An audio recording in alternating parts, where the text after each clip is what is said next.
cu ajutorul lui Dumnezeu, iată-ne în a treia zi a călătoriei vieții noastre. Pelerinajul nostru de suflet pe urmele Mântuitorului Iisus Hristos.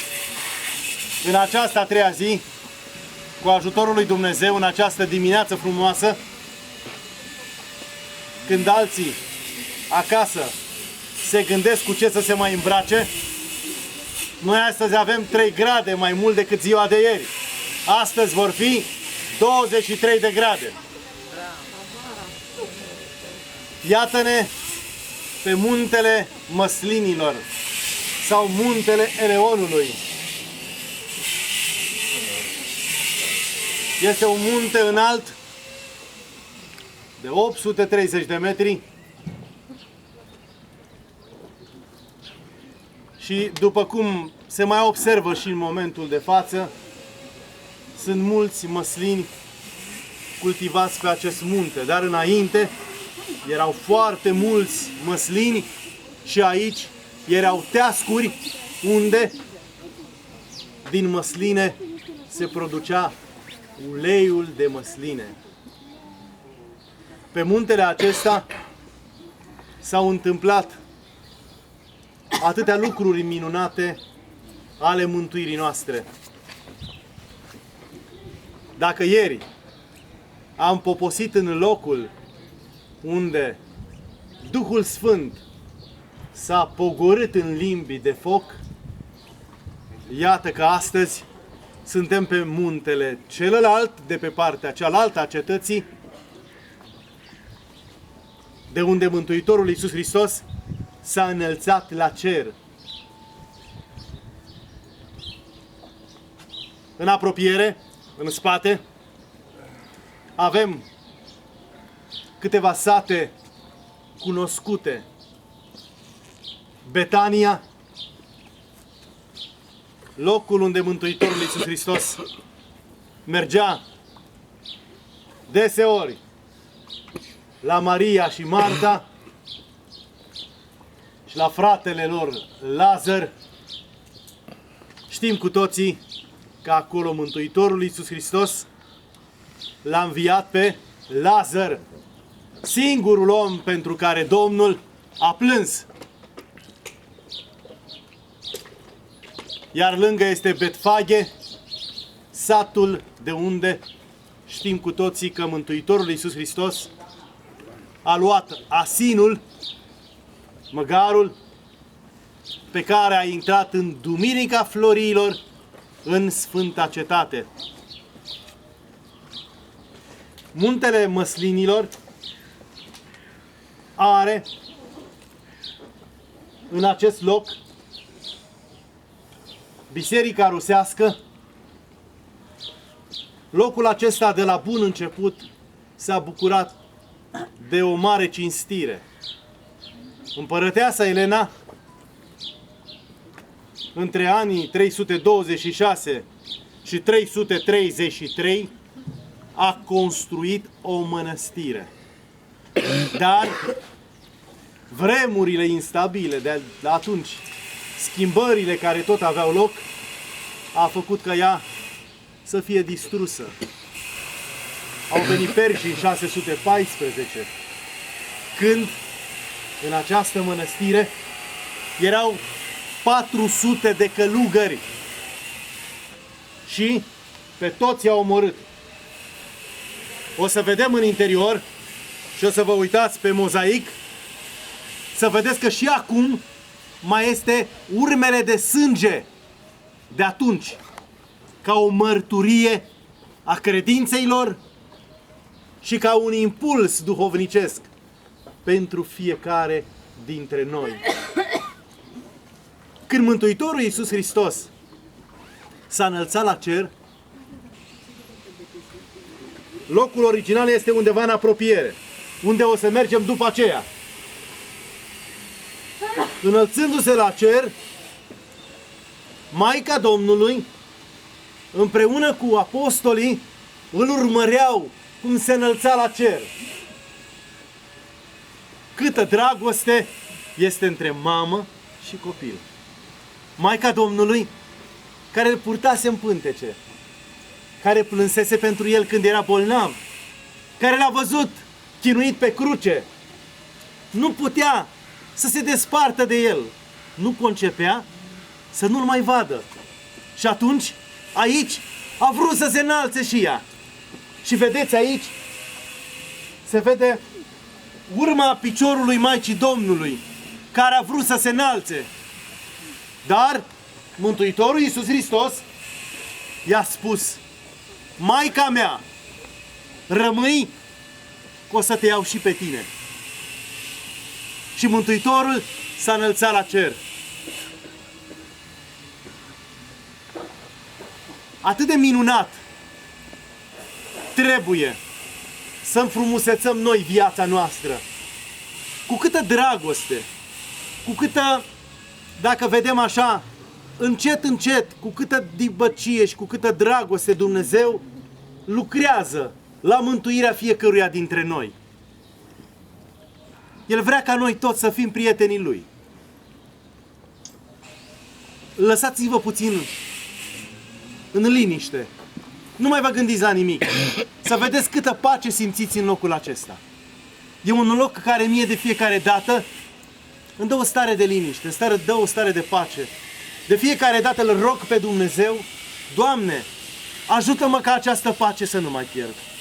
Dar vedeți, ieșim pe ușa mănăstirii, ne vom urca în avion, vom pleca acasă, iar intrăm în problemele noastre, uităm că avem un suflet, uităm că trebuie să alocăm acel timp în care numai noi cu Dumnezeu să comunicăm.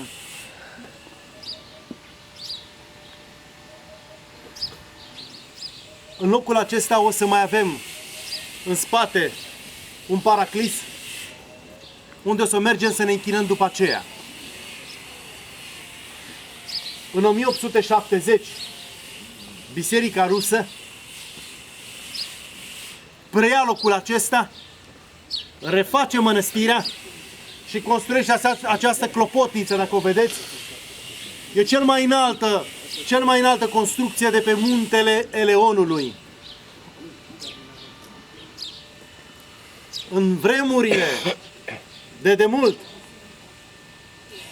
oamenii nu aveau atât de multă tehnică, nu cunoșteau atât de bine multe lucruri. Și când urma să fie lună plină, ei își transmiteau lucrul acesta de la oamenii de știință prin focuri. Și aici se aprindea primul foc. Și mergea mai departe și mai departe și mai departe. Și ei știau că va fi lună plină. Dar datorită faptului că samarinenii, cei de alt neam, încercau să-i încurce și aprindeau focuri false, atunci s-a renunțat. În zilele senine, clopotnița care o vedem aici se poate vedea cu ochiul liber de la Iordan, din locul original în care a fost botezat Mântuitorul Iisus Hristos. De acolo se poate vedea cu ochiul liber. Muntele acesta, în vechime, a mai fost numit și Muntele Ocării. De ce? Pentru că înțeleptul Solomon, fiul lui David, vă spuneam ieri, pe muntele Sionului, aici zidise două locuri de închinare la cei doi zei, Chemoș și Moloș. Știind că el la un moment dat a luat o învățătură greșită și pentru aceasta ei l-a numit Muntele Ocării. Ne spune tradiția că pe muntele acesta se va despărți în două. Pe el va sta Mântuitorul Iisus Hristos când va veni la a doua judecată și atunci se va despărți acolo unde va sta Mântuitorul cu picioarele pe el. Vom intra în biserică, ne vom închina, sunt multe icoane în față, vom vedea pe mozaic urmele sângelui monahilor care au fost uciși de către perși, iar în față o să avem o icoană cu culoare roșie, să înțeleg că e și una cu culoare galbenă. Cea de culoare roșie este o icoană făcătoare de minuni, care este numită Maica Domnului, grabnic ajutătoarea de pe muntele Eleon. Multe minuni s-au întâmplat. Eu cunosc câteva dintre acestea. Noi, dacă venim cu credință, Dumnezeu ne împlinește rugăciunea noastră. Noi nu ne închinăm la sticlă, nu ne închinăm la lemn, nu ne închinăm la hârtie, ne închinăm la Cel care este zugrăvit în icoană. Cum? Stând în casă, când ni se face drag de mama și de tata sau de cineva care a plecat din această lume și scoatem fotografia, să ne mai aducem aminte, să mai vedem odată cum era. Tot la fel, icoana ne introduce, ne duce în legătură directă cu Cel pe care noi îl rugăm, la care ne gândim, la care credem că El poate să ne fie de folos și să ne ajute în viața noastră. O să vedem în fața acolo și în stânga și multe sfinte moaște, iar în dreapta de tot o să vedem mormântul starețului care aici s-a ostenit și a contribuit atât de mult, unuia dintre cei care s-au luptat și au dăruit tot ce au avut mai bun pentru ca locul acesta să poată, iată, astăzi să fie pentru noi un loc minunat de închinare. O să vedeți iar un lucru care o să vi se pară că nu este așa cum știm noi.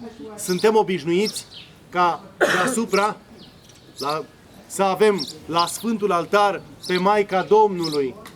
Aici o să-L vedem sus pe cupolă, pe Mântuitorul Iisus Hristos, înălțându-se la cer.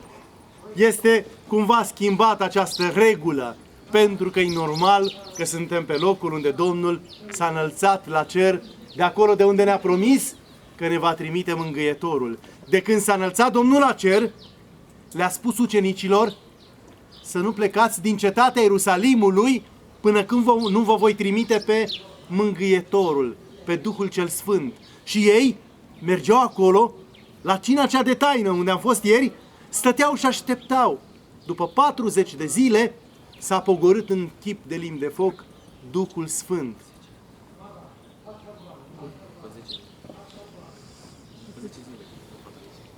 De la înălțare, după 10 zile, da, după 10 zile, mă iertați, eram cu... Nici n-auzeam ce spunea Părintele Eugen. Deci, s-a pogorât Duhul Sfânt și atunci când a botezat Sfântul Petru cei 3000 de bărbați.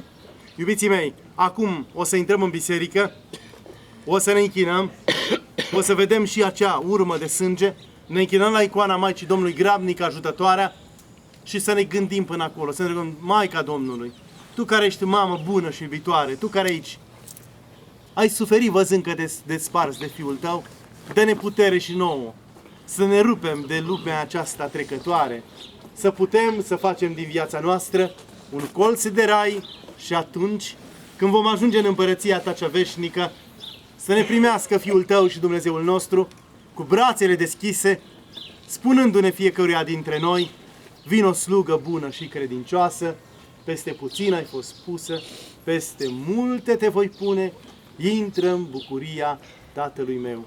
Așa să ne ajute Dumnezeu. Amin. Deci aici este locul. Vedeți călcâiul.